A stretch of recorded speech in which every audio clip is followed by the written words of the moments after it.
Joseph H. Guidry for The Big Brunch, Amy Sherman-Palladino for The Marvelous Mrs. Maisel, Jeremy Podeswa for Station 11, and Eric Appel for Weird, the Al Yankovic Story, all Directors Guild Award nominees here in 2023 for their incredible work on those programs. Thank you so much for doing this. I wanted to start broadly, kind of like, what's your favorite part about being a director at this point in all of your acclaimed careers? Joe, we can start with you and we'll go around. Okay, yeah. I mean, my favorite part of being a director, oh man, that's a great question. I came up the camera route, right? I came up the camera route. I was a young budding camera operator. So I was able to see, directors before me do their thing. And I always aspired to become a director when I was a young guy, right? Young kid. And I think the favorite thing for me being a director is building relationships with my crew. I mean, I love my crew. I've been doing this for 20 plus years. Started off as a very young camera operator, 20 years old, started out.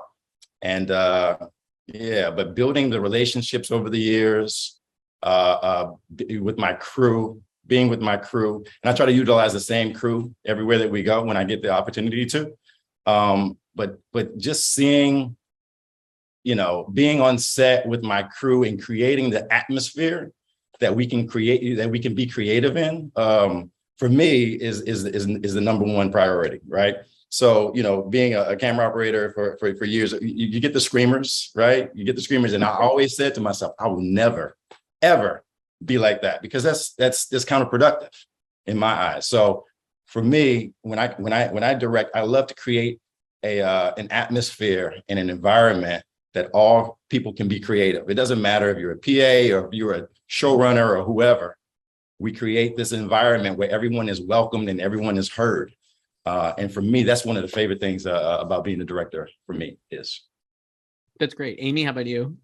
Well, I agree that there's so many, I started as a writer. So I started, it's just hours of being alone, thinking about your failures and why didn't I go to college and learn a transferable skill? Why am I doing this to myself? And so when I started directing, the whole concept of you're stuck for a minute and there's 50 talented people around who could possibly say, if you turn the camera on, it might work. So it's like, oh, okay. All right. I got it.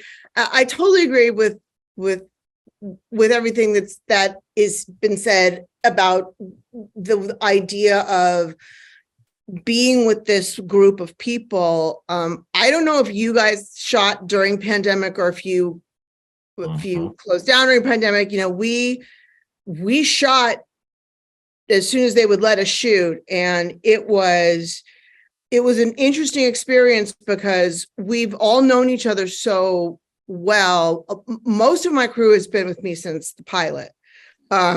They just don't know I'm an asshole yet. I keep telling them, but they won't believe me. But so when this thing hit and suddenly you can't even have lunch with a person and you everybody's behind masks, and being with a group of people who so have your back and so all want the same thing, and we sort of clung to each other in a I will say almost unhealthy way, but there was a lot of there was a lot of trivia nights, which I hung up on immediately as soon as I saw everybody was breathing. But it was this atmosphere of, we are here to make sure that we are all going to be okay. We all rallied around our actors. Our actors could not be protected. Rachel has 20 pounds of hair stuck to her head and glue. And if you put a mask on, that shit comes off. So she could not have a mask on. So it was this amazing group of people who not only decided we're going to up our game so that nobody knows it was our COVID year, but we're going to make sure that our girl gets through it and gets through it healthy. And our cast and It was a very, there's so many, I think this business is just a nightmare sometimes. People can be so cruel and egos are so involved and there's so much money involved, but there's moments like that nobody talks about or hears about or sees, where it's a group of people who are really taking care of each other. And it's to me, it's like you won't learn that as a writer because you're too busy in the corner eating your hair and juggling therapists and figuring out how much Valium is going to get you through scene 5. So it is important. It's that social, and it's having a team, it's going into battle and having your army with you to make sure that you don't completely fuck it up. Jeremy, how about you? Would you echo those comments, or what do you think? I would actually, and I think it's really interesting that all of us are talking around the same thing, which is like about how collaborative this is as a medium, and how our work is really dependent on the work of other people that we come together to make something with. And for me, that was always been the thing that drove me too as a creative person. I come from a family of artists, of painters actually. My dad was a painter, his father was a painter, my brother's a painter. I can't paint. So I kind of found my thing in filmmaking. But what I really appreciated about that from the very beginning was that you're not alone. I mean, there's one thing that I really witnessed with my dad and with my brother is like they're like for weeks and months and years, like in the studio with the canvas and brushes and painting, and that's how they create their work. And I just couldn't imagine that kind of life for myself, even if I had that talent, which I don't. But for me, it was important to find something where the effort and the collaboration is shared with other people. So you create something out of nothing, but you are relying on the expertise and the talents of everybody around you. And so, we are all better together than we are independently. We all come together with our own unique talents, and we together make something that's greater than the sum of the parts. And I think that's what's so beautiful about what we do. And I think that, it's funny because there's a whole sort of cliche about directors being egomaniacs. And I think that, the truth of what we're saying here is, in fact, I think we're kind of the opposite in a way. Like, I can't speak for every director, but I think for the directors that I love, and the directors who I admire, and directors who are my friends and colleagues, I think we all think the same way. And it's like, we are so interlinked, we're so interdependent with our teams. And we choose them really carefully, and we want to have people that we care about, and people that we're friends with. And I'm sure each one of you, I'm absolutely sure, even though I don't know you, that you, like me, have a no assholes policy, which is like, you will not work with people who you can't, really strongly relate to, the people whose work ethics are different than yours, people whose personalities are divisive or difficult. And I think we all want to work with people that we want to work with, people that are fun and smart and clever and interesting and kind and generous and giving and collaborative. I mean, that's really what it's all about. So for me, like the work that we do is so it benefits so greatly from this dynamic. And I enjoy like every second of that. Like, that to me is the best. And of course, the creative aspect of it, of really, every day making something. Like there's a line in Station 11, which is make magic every time. And I think that's something that we all try to do all the time. And I think every scene is an opportunity. Every discussion with an actor is an opportunity. Every time you line up a camera is an opportunity to do something magical and beautiful. But I think when you're with a group of people who understand that and feel that really deeply, and you're in this enterprise together, everybody feels the same way. It doesn't matter if you're a key grip, or if you're the costume designer, or if you're a PA. I mean, I'll mention Station 11 again, because I do think that was made during the pandemic, as you were saying, Amy, and it was such a difficult, fraught time. We all felt at that moment when we were going to work, for the first time after things got bad, that we were potentially putting our lives at risk and putting other people at risk. And we took that really, really seriously. And we didn't want people to come to work and feel, first of all, that they weren't safe, that they weren't cared for, that they weren't coming together for a purpose. I think we all felt like we were really making something of value, and that it mattered to us. And, and that's what made it work. We were a family making the show together. We're also a group of artists making a show together. To me, that's what makes it worth it. Yeah, that's great. I mean, like, that's another thing I love about the DGA Awards too, is that it's citing, like, you're the nominees, but you're also, they mention your directing team, which I think is really great. Like, a lot of, like, it's an acknowledgement that it is not just like you said, like an egomaniac type of thing. It's like really like a group here. Eric, how about you? We could go to you. What's your favorite part about being a director, or anything here that you've heard that you're like, oh yeah, this is exactly same thing I'm experiencing as well? Yeah, I actually like the control. I like doing things myself. No, I'm just kidding. It's hard to go last when I'm basically going to say the same thing that everyone else has said, which is like my favorite thing is just being on set with everyone and collaborating. I come from an improv comedy background. So, 20 years ago, I was getting up on stage with people and making everything up on the spot. And, what that really taught me was how to collaborate with people, and you all have to trust each other. In the instance of the movie that I made, the Weird Al movie, we shot it in 18 days, which is pretty insane, with the scope that we were going for, this big musical biopic that's, supposed to feel like this prestige movie, this like awards contender. And I had to, like, everyone had to treat this like it was their passion project, and we all had to kind of lean on each other. And, we're sort of all racing against the clock. And in those moments, that's the most fun part, really, for me. It's the creative problem solving in those moments. Like, how are we going to get this done? We have too much to do today. It's insane what we're trying to pull off. And just, rallying the troops and getting everyone to band together and just bring their best ideas and make the magic happen. Yeah, that's awesome. I want to do a quick lightning round here because we do have to wrap up the roundtable. But Eric, I'll start with you this time since you went last this time. But I guess, like, what was, like, your first time you were like, oh, like you saw a film or a TV show or anything, and you were like, that director, like, your first time you were aware or like inspired by a director to maybe become a director, that kind of thing, I guess, like, what was an early memory, I guess, for you? Yeah, well, I mean, my parents had a video camera when I was maybe like 5 years old, and my mom was operating it, and we were making movies, and I guess I was directing my little sister. So I was doing it from an early age. I mean, the movies that I grew up on that kind of like blew my mind as a young child was things like Pee-wee's Big Adventure, movies that sort of created their own weird world, that had their own set of rules that they were grounded in.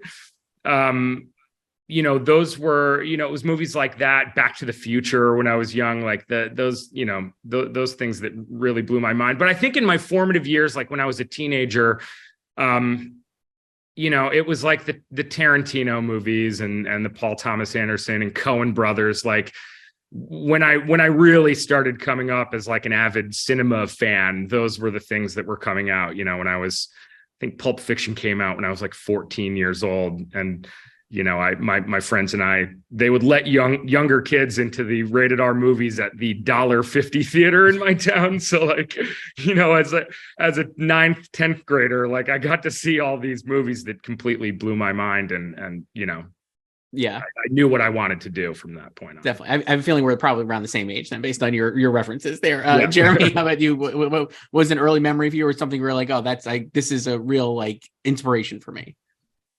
Well, I'm a little older, so my references are going to be a bit different. But movies were just kind of like this foreign magical thing to me. Like I grew up in Toronto, Canada. I didn't know anybody in the film business. It was like I never ever imagined that I would go into making films. So I just loved movies, though, and I really loved musicals when I was younger.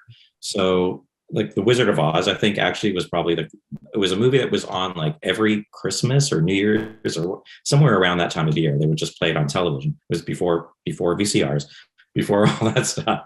And I would like wait to watch that movie every year because I was just, as a kid, just like, it was magical to me. And so I think those, and like discovering, there were, I don't know if you guys know the compilations, That's Entertainment, which really had a big impact on me when I was younger. That's Entertainment 1, 2, and 3.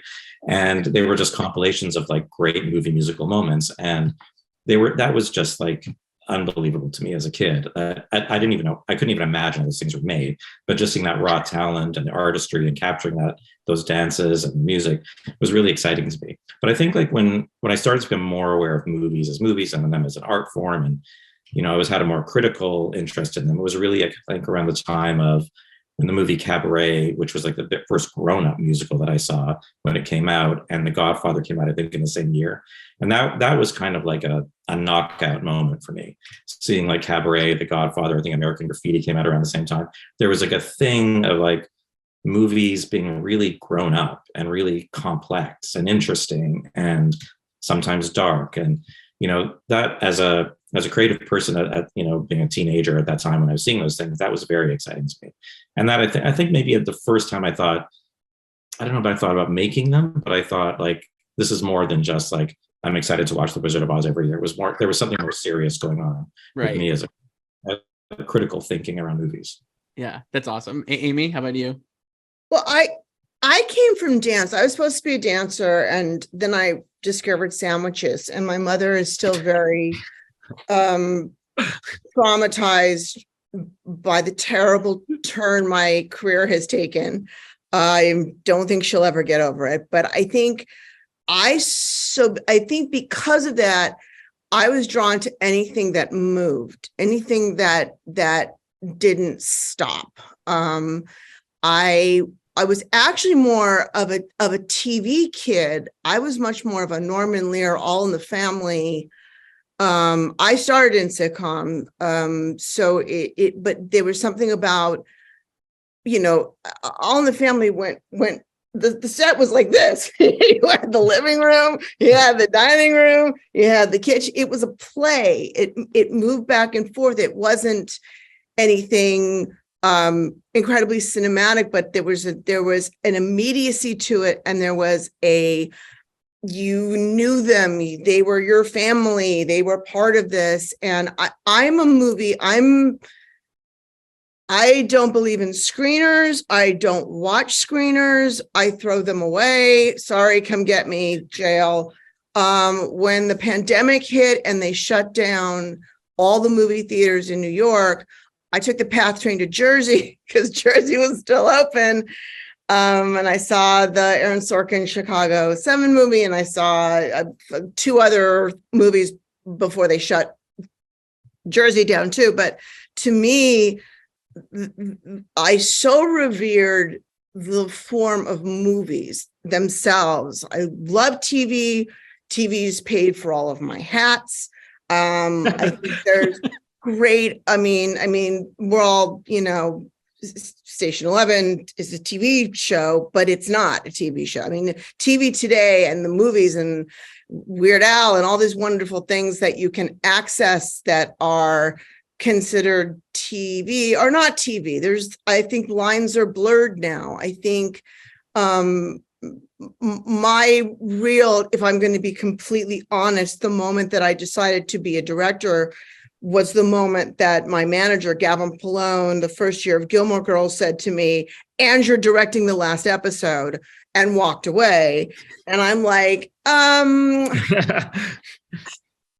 think they've got to get up really early, and I'm just not sure about this 7:00 call thing. And so it was sort of like, I think he believed that unless I was forced into it, I wouldn't do it. I think he was right. But then being there and being able to take what I've had in my head and I've put onto paper and actually see if it was possible to do was a very addicting moment. It was very much like you write 600 daisies and they're like, here's 600 daisies. And you're like, oh shit, I think I needed 6,000 daisies because no in the room, it's stuff like that. But then being able to see even a small moment of just Lauren Graham surrounded in this, it was poppies, but it was yellow and daisies, and she wasn't going to fall asleep and lose her dog. And it was just a moment of like, oh, so what I have in here, I can put onto there. That is amazing. I have so much admiration for people who were camera operators, by the way, who become directors, because my camera operators are my lifeline, my blood. Without Steadicam, I simply don't exist. And the knowledge of the fact that you took that skill and you turned it into directing meant you were not only a camera operator, you were a camera operator who understood story and feeling. And when you have that combination, that is epic. And I'm incredibly jealous of that, because I do a lot of like, I have my Orson Welles thing, because my favorite Orson Welles story is that they were getting into an argument about eye lines. And he's like, I have a headache. I have to go home and lie down. That is me. It's like they start talking about eye lines and I'm like, Chip, where's the pillow? Because I'm just like, I can't, like, just please just tell me. I need the movement. I need the emotion. I need to get this feel. And it would be terrific if it looked like they were looking at each other. I'm going to be craft service who wants some carrot sticks. So it was a lot of that. So I will say it was forced upon me in the best way possible. And I'm still trying to justify it to my mother to say, look, all that dance lessons and all those toe shoes you paid for, this is why I can stage a scene like this. I don't think she's bought it yet, but I'm still. You keep trying. I'm trying. I'm in Keep there. trying. That's right. And Joe, how about you? Early kind of formative thing for you, or like, when I was a kid. I grew up in a small, very small town in Louisiana called Opelousas, Louisiana. Right. It's one of those towns where you're driving through, you blink and you pass it up. It's like very, very tiny. Right. And growing up there, I always aspired to, my mother was from Los Angeles. My father was from Louisiana. So when we moved, I was born here in LA, but then I moved to Louisiana when I was like 6 months old. And growing up in Louisiana, I never had the connection with Los Angeles. I used to watch a lot of Three's Company growing up, right? Watching them live in Santa Monica on the beach. I always wanted to go to Santa Monica. I always wanted to go to Santa Monica, California, right? But early on, I remember getting a PXL 2000. I don't know if you guys remember what type of camera that is, but it's called a PXL 2000. It's a Fisher Price camera made by Fisher Price, and you would put cassette tapes inside of the camera, and you could record not only audio on a cassette tape, but these visuals on a cassette tape.